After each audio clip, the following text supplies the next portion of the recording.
absorber les chocs, c'est parce qu'aussi on a un système de mondialisation. Et qu'aujourd'hui, là par exemple en France, l'année dernière, il y a eu des grosses inondations historiques aussi en juin l'année dernière.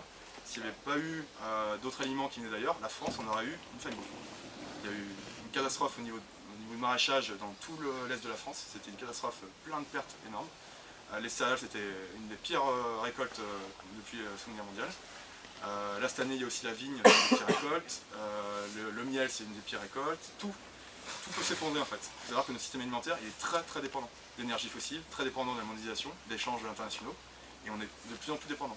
Et face au stress climatique qu'il va y avoir à venir, face à l'érosion de la biodiversité, on va être de plus en plus, on va avoir de moins en moins de mal à être résilient.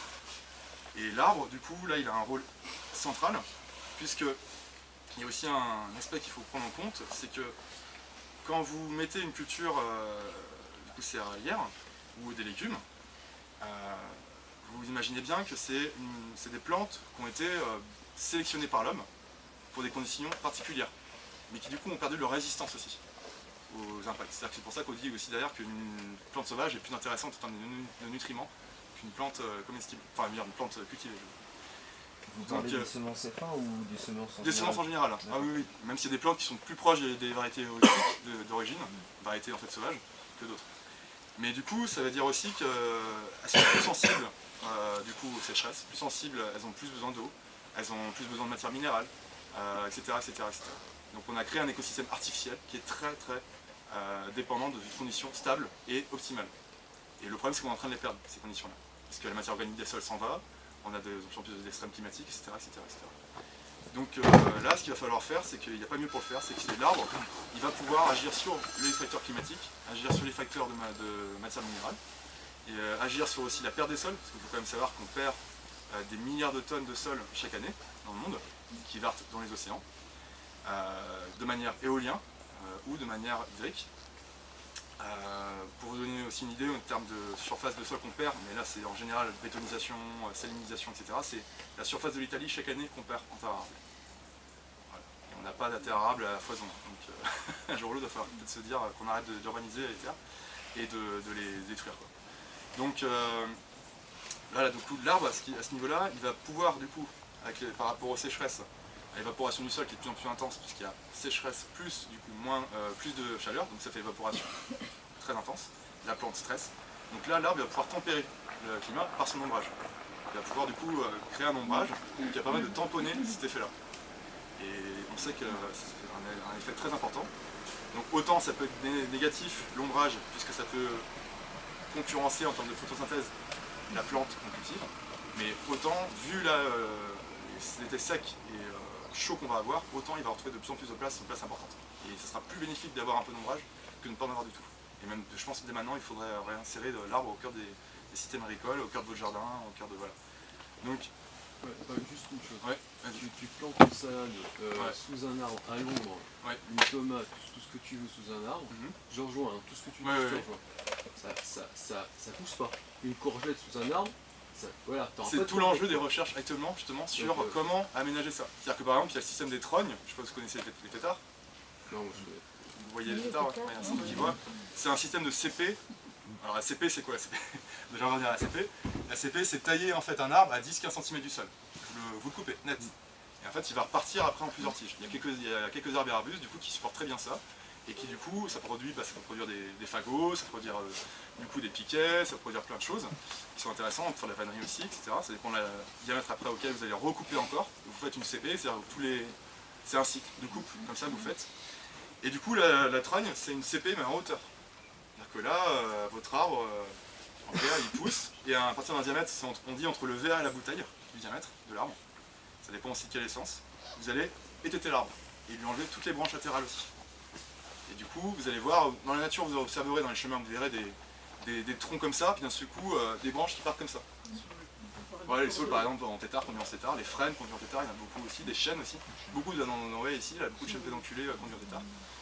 Et donc ce qui est intéressant à voir, c'est qu'en maraîchage, il y a eu des études qui ont été faites sur des systèmes du coup où on met de l'arbre en intraparcellaire. Et là, on fait un système en tétard. C'est-à-dire que l'intérêt de ça, c'est que vous avez tout l'intérêt de l'arbre qui va explorer de manière beaucoup plus efficace le sol, donc ramener énormément de matière minérale du coup, que ce soit dans les 30 cm du sol quand les racines meurent, que ce soit aussi par le dépôt de la litière. Du coup, ça va ramener beaucoup plus de matière organique. On parlait tout à l'heure de la dépendance du maraîchage ou d'autres cultures à la matière organique, parce que c'est quand même des cultures qu'on a boostées, donc on a besoin d'énormément de matière organique, plus que les plantes sauvages en fait. Donc du coup, là, on va pouvoir à ce niveau-là jouer énormément sur ce facteur-là. Donc beaucoup moins de besoin de compost, de fumier, etc. Et du coup, il y a aussi l'aspect ombrage qui va pouvoir tempérer le climat, donc les plantes vont moins stresser, vont pouvoir mieux aussi pousser, vont avoir moins de besoin d'eau. L'eau aussi va devenir un facteur crucial aussi, hein. L'irrigation, on voit bien en agriculture aujourd'hui, c'est un gros problème. 70% de la consommation d'eau en France, c'est l'agriculture. Donc il faut quand même se poser des questions à un moment donné de quelle agriculture on veut, parce que l'eau, on va en manquer. Hein. Et en France aujourd'hui, il y a plusieurs communes de plus en plus qui commencent à avoir des problèmes d'eau potable. Il y a des communes qui sont déjà en pénurie d'eau potable. Pour l'année prochaine, on se pose des questions. En Loire-Atlantique, il y a même des paysans qui n'ont plus d'eau. Ouais. Donc on est déjà rendu là, en fait, dans les enjeux dont on parle. C'est pas des enjeux du futur, c'est maintenant. C'est que ça commence maintenant. Et c'est que le début. Donc il faut dès maintenant changer fondamentalement notre agriculture, quoi. Et du coup, il va falloir se poser des questions. Et ça veut dire quoi aussi se poser des questions? Ça veut dire redécouvrir tout ce qu'on a perdu. Parce qu'en fait, les paysans autrefois, ils faisaient beaucoup de bonnes choses. Alors il y avait aussi des choses qui n'étaient pas cohérentes, ils ne faisaient pas que des bonnes choses, hein.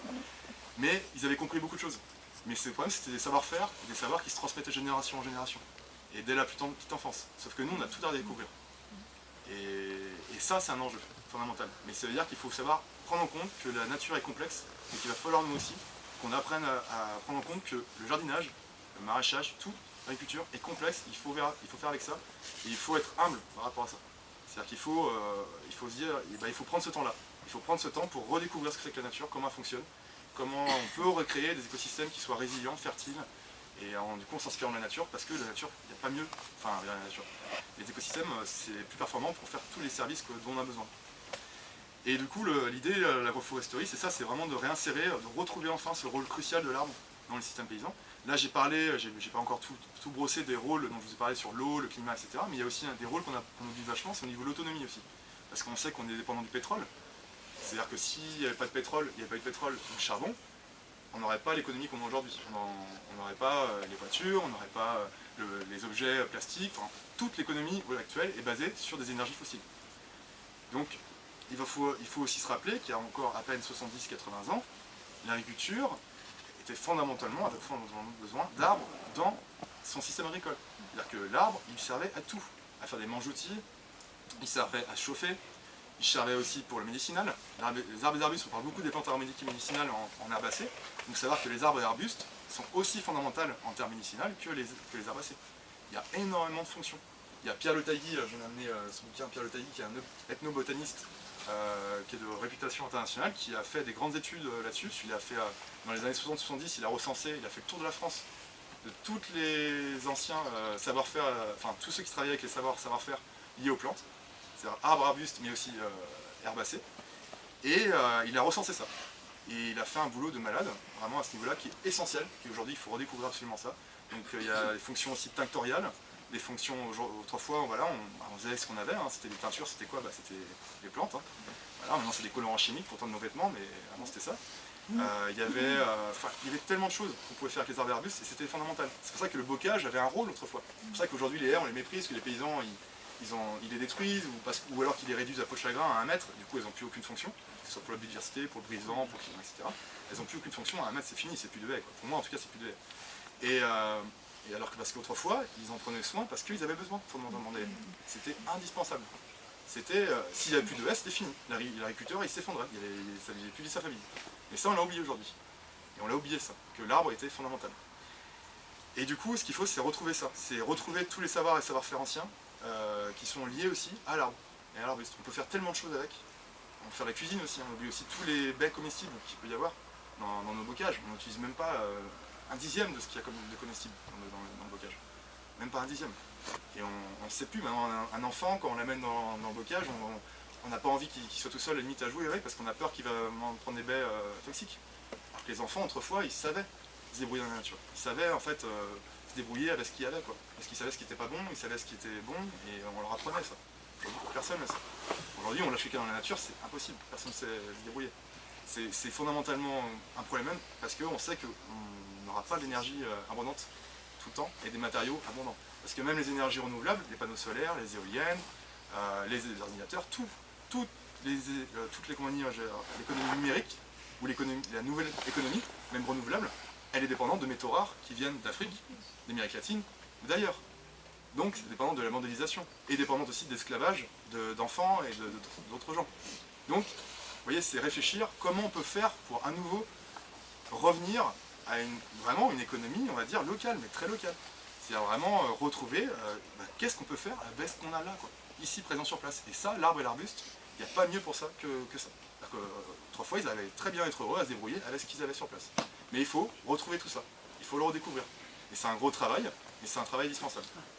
Et du coup, c'est déjà, c'est faire le tour du bocage, c'est observer à nouveau, lire des bouquins, aller faire des stages, mais c'est fondamental, ça va devenir de plus en plus fondamental.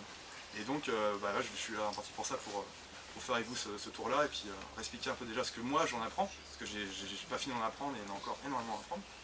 Mais voilà, moi c'est mon but, c'est vraiment de faire redécouvrir ça aux gens en fait, et de cette importance-là de...